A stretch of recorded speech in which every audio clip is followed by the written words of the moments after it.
إن الحمد لله نحمده ونستعينه ونستغفره ونعوذ بالله من شرور أنفسنا ومن سيئات أعمالنا من يهده الله فلا مضل له ومن يضلل فلا هادي له أشهد أن لا إله إلا الله وحده لا شريك له وأشهد أن محمدا عبده ورسوله اللهم صل وسلم على نبينا محمد وعلى آله وصحبه أجمعين. أعوذ بالله من الشيطان الرجيم. بسم الله الرحمن الرحيم. يا أيها الذين آمنوا اتقوا الله حق تقاته ولا تموتن إلا وأنتم مسلمون.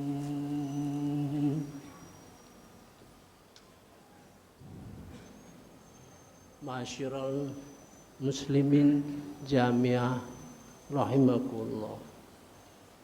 Mari kita bersyukur kehadirat Allah Subhanahu wa taala yang telah memberikan nikmat dalam untuk hadir bersama-sama melaksanakan sholat Jumat. Nikmat kemauan, menerbitkan kemauan hati kita untuk belajar. Selawat serta salam kepada junjungan kita Nabi besar Muhammad sallallahu alaihi wasallam. Pada hari ini saya ingin menyampaikan suatu topik peranan puasa di dalam menguatkan ketakwaan. Setiap Jumat selalu kita dengar khotib selalu mengingatkan kita untuk terus meningkatkan ketakwaan. Tetapi di dalam hati kita, apa itu ketakwaan? Dan Allah mengatakan dalam surah Hujurat, Inna akramakum indallahi atqakum.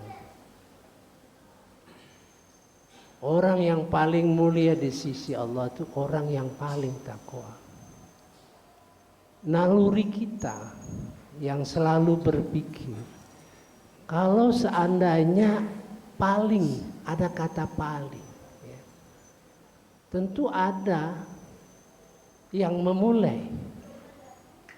Ada paling, ada yang memulai, yang mendasar.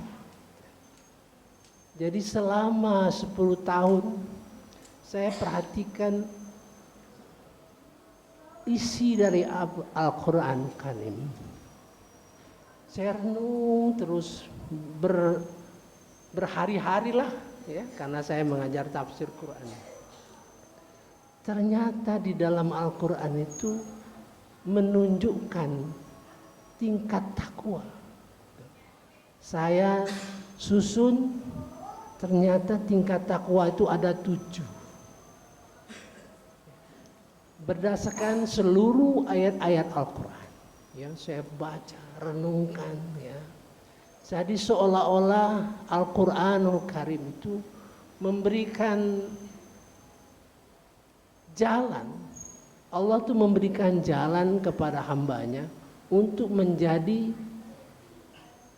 orang yang bertakwa, yang paling mulia di sisi Allah.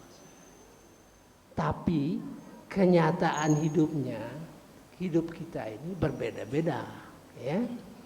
Terlihat di situ ada jalur orang yang kategori ulil albab, orang yang cerdas dan pandai. Ada jalur ibadur rahman, orang yang berhati bersih, baik. Ada orang berharta. Ada jalur orang miskin. Bagaimana kalau saya miskin seumur hidup? Ya, bisa mencapai ketakwaan yang tinggi. Padahal tidak punya kemampuan untuk berinfak. Ada jalur orang berjuang. Terlihat di situ ayat-ayat menunjukkan perbedaan-perbedaan yang mengakomodasi apa-apa yang dianugerahkan kita itu berbeda-beda. Ya. Kalau orang kaya bisa berinfak banyak, gitu. Ya. Orang miskin sakit-sakit lagi, sepanjang umur sakit melulu. Bagaimana dia mencapai ketakwaan yang paling tinggi? Semua diberi kesempatan Allah Subhanahu. Ada 7 tingkat. Jadi bapak-bapak jangan mempersoalkan 7-nya. Ya. Artinya takwa itu bertingkat-tingkat. Ya. Baik, saya jelaskan sederhana saja. Di dalam surah Al-Baqarah ayat 1 sampai 5 itu adalah dasar ketakwaan yang pertama, mendasar sekali. Ya. Dan Al-Baqarah ayat 1 sampai 5 adalah dasar kita ingin menguasai isi Al-Quran. Dia punya struktur Al-Quran. Jadi 1 sampai 5 membentuk struktur Al-Quran. Sehingga terbayang oleh kita ketika kita membaca surah Al-Baqarah ayat 1 sampai 5 terpancarlah sampai ayat terakhir. Yang paling dasar adalah ketakwaan pertama. Ya. Langsung saja. A'udzubillahi minasyaitonirrajim. Bismillahirrahmanirrahim. Siapa orang takwa? Alladzina yu'minu nabil ghaib, yang percaya kepada yang gaib. Dalam hal ini Allah Subhanahu wa taala. Kemudian wa yuqimunas shalah. Salat. Kemudian wa mimma razaqnahum yunfikun, yang menginfakkan sebagian hartanya, sebagian karunia. Sebagian karunia. Ya. Mengapa saya sebutkan karunia? Kemudian walladzina yu'minuna bima unzila ilaika, karena Allah bicara kepada Rasul, mereka beriman kepada apa yang diturunkan kepada engkau, maksudnya Al-Quran. Ya. Jadi ada 3 pilar di dalam surah Al-Baqarah 15 yang pilarnya itu bisa dilihat 3 kata.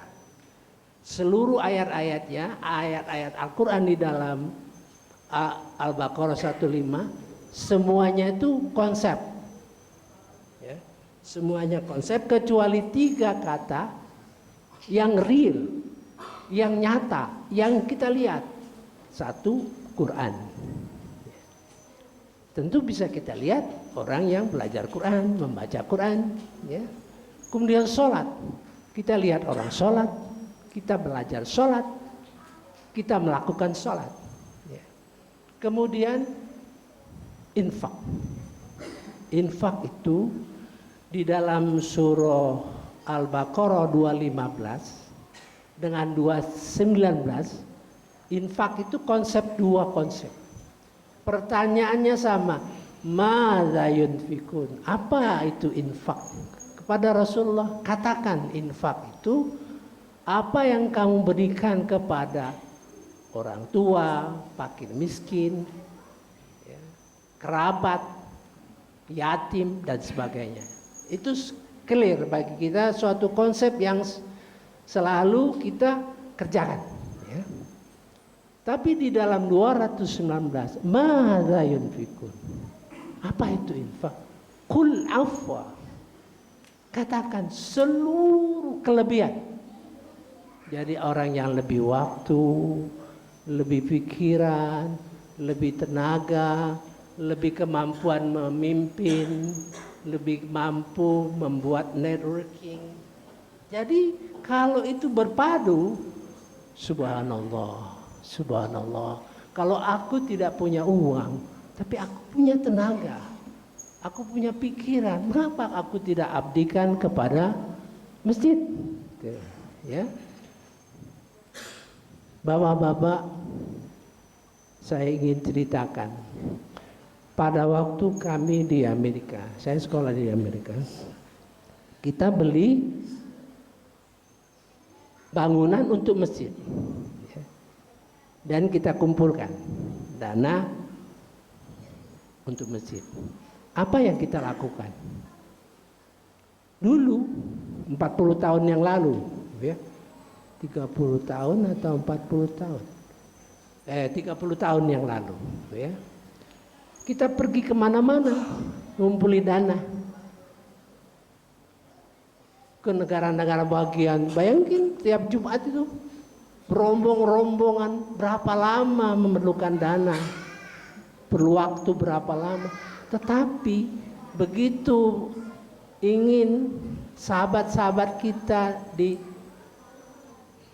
Kanada ingin membangun Islamic Center ke Toronto, ya, dan membangun masjid di Jepang, dia kirim pesan kepada seluruh bangsa Indonesia khususnya melalui Ustadz Hadi Hidayat. Dalam waktu 2 minggu terkumpul 15 miliar. Infak yang terkumpul, mengapa begitu cepat? Ada teknologi, ya, ada orang yang berpengaruh. Seperti Ustadz Hadi Hidayat itu berpengaruh. Jadi bapak-bapak, kita renungkanlah. Semoga kita mempelajari Al-Quran, gunakan nalar ilmiah kita di samping ilmu-ilmu tafsir yang lain, ya. Jadi gunakan nalar kita. Kemudian sholat itu berjalan bertingkat-tingkat sepanjang kita puluhan tahun sholat. Apa yang ingin dicapai? Sholat khusyuk. Sholat khusyuk di dalam surah Al-Mu'minun ayat 2. Ya. Jadi apa yang kita lakukan ini berpuluh tahun sholat. Berpuluh tahun. Bukan pekerjaan yang ringan. Ingin mencapai sholat khusyuk. Walladzina hum fi sholatihim khasyun. Ada target. Kemudian Quran, belajar Quran puluhan tahun, ada target. Semoga Quran dilimpahkan kepada kita, diwariskan kepada kita, dan kita terpilih menjadi orang yang mewarisi Al-Quran. Surah Fatir ayat 32. Infak. Ada tujuan akhir dari infak itu, untuk menguatkan semangat keislaman. Bagaimana orang kafir menginfakkan hartanya yang tujuannya menghalangi umat Islam yang baru kita rasakan saat ini. Kelompok kapitalis, kelompok LBGT, kelompok komunis, kelompok liberal, mereka menggelontorkan dananya untuk memecah belah umat Islam. Dikategorikannya radikal, dikategorikannya tradisional. Itu langkah-langkah dia. Di dalam surah 8, surah 8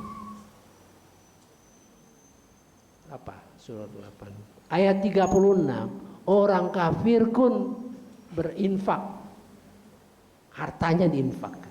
Itu menunjukkan kita betul-betul. Oleh sebab itu saya sudah menyusun suatu tulisan infak dan saya sudah share kemana-mana, ya. Kemudian kembali kepada bagaimana puasa, ya. Puasa itu ritual tahunan. Jadi di dalam strata takwa itu kedua adalah di dalam surah Al-Baqarah ayat 177. Jadi menuju ketakwaan kedua, kita punya semangat belajar gitu, ya, sehingga mencapai ketakwaan tingkat 2. Apa kita katakan kepada Allah? Wa qulu Rabbana sami'na wa ata'na ghufranaka Rabbana wa ilaikal masir. Ya Tuhan kami belajar, kami tekuni, kami pilah-pilah, dan kami simpulkan, kami taati. Itu semangat kita, sehingga mencapai tingkat kedua. Takwa kedua itu 177 Al-Baqarah. Nah, yang ketiga adalah puasa, gitu ya. Puasa itu merupakan latihan, merupakan training kita di dalam mencapai ketakwaan. La'allakum tattaqun. Takwa itu tujuannya takwa. Tapi karena takwa itu sudah tersusun baik, ya. Tujuan takwa puasa itu memperkuat jiwa. Yang tadi puasa, sholat, belajar Quran, kemudian berinfak, itu dasar pertama, ketakwaan pertama, ya. Dasar kedua adalah semangat belajar di dalam ayat 177 Al-Baqarah. Ketiga adalah puasa adalah jiwa kita, menguatkan jiwa kita sehingga nafsu, ya, sehingga segala yang akan menghalangi kita sanggup mengatasinya, ya, menguatkan jiwa. Tanda-tanda menguatkan jiwa itu, supaya kuat jiwa kita itu ada menuju keempat, yaitu Al-Imran 133 dan seterusnya, ya. Sudah mulai berinteraksi. Takwa keempat itu sudah mulai berinteraksi antara orang per orang. Tingkat kelima adalah berinteraksi, berorganisasi, dan seterusnya. Saya kira cukup panjang kalau ingin saya sampaikan secara detail, ya. Tapi pahamkanlah bahwa takwa itu bertingkat-tingkat. Ibarat kita sekolah bertingkat-tingkat, ya. Saya kira itu saja. Dan peranan puasa itu dua pendekatan, ya. Ada orang berpuasa dipengaruhi oleh insentif. Berpuasa pahalanya, pahala sholat sunat saja sama dengan wajib, kemudian sholat wajib 70 kali, ya, kalau sedekah dan sebagainya. Itu suatu training untuk mencapai ketakwaan yang melompat, sehingga kita kalau puasa kita kan semua sholat fardu di masjid, semuanya semangat ke masjid karena pahalanya gede, gitu ya. Tapi kalau sesudah sholat lebaran mulai kendor, tahun depan lagi. Jadi sebenarnya itu sah saja, ya, karena memang terjadi siklus tahunan. Training itu siklus tahunan. Tapi bagi orang yang paham, ya, mengikutinya berdasarkan ilmu, maka takwa itu meningkat terus. Kalau sholat sudah 5 waktu di masjid, ya, tetap sholat 5 waktu di masjid. Bagaimana keadaannya selama setahun lebih, terus meningkat ya. Saya kira mudah-mudahan memberikan pencerahan kepada kita. Barakallahu li wa lakum fil Qur'anil azim wa naf'ani wa iyyakum bima fihi minal ayati wa dzikril hakim. Taqabbalallahu minna wa minkum tilawatahu innahu huwas samiul alim wastaghfiru innahu huwal ghafurur rahim. Allahumma shalli wa sallim ala sayyidina Muhammadin wa ala ali sayyidina Muhammad.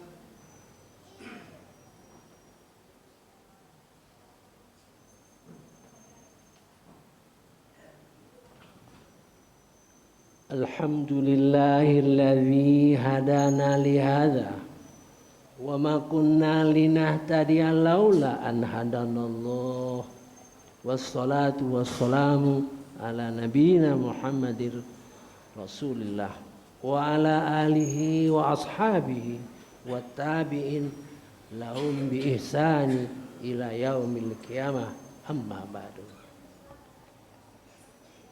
Saya simpulkan bahwa puasa itu merupakan training ya.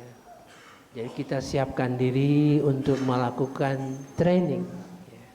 Sehingga harapan kita entah puasa kapan, apa tahun ini, apa tahun depan, apa bagi-bagi anak-anak yang masih muda-muda panjang masih. Tapi bagi kami yang tua-tua ini kesempatan sudah sangat ketat ya. Jadi dengan siklus puasa itu insya Allah kita mencapai tingkat takwa yang tinggi ya. Itulah menjadi harapan kita, menjadi tujuan kita. Saya perlu mengumumkan kepada bapak-bapak, mohon waktunya setelah kita sholat nanti cuma 5 menit saja, paling lama lah 10 menit. Saya tidak ceramah, hanya memberitahu sesuatu yang ada pada HP Bapak yang bermanfaat bagi kita dan bapak-bapak tidak menemukan di dalam tausiah-tausiah yang lain ya. Saya kira itulah, semoga pertemuan kita ini bermanfaat, berkah. Saya akhiri khutbah ini dengan berdoa. Allahumma fir lil muslimina wal muslimat wal mu'minina wal mu'minat al ahya'i minhum wal amwat innaka sami'un qaribun mujibud da'wat. Rabbana atina fid dunya hasanah wa fil akhirati hasanatan wa qina adzabannar. Rabbana srif anna adzaba jahannam inna adzabaha kana gharaama innaha sa'at mustaqarra wa muqama. Subhana rabbika rabbil izzati amma yasifun wa salamun alal mursalin walhamdulillahi rabbil alamin wa aqimis shalah.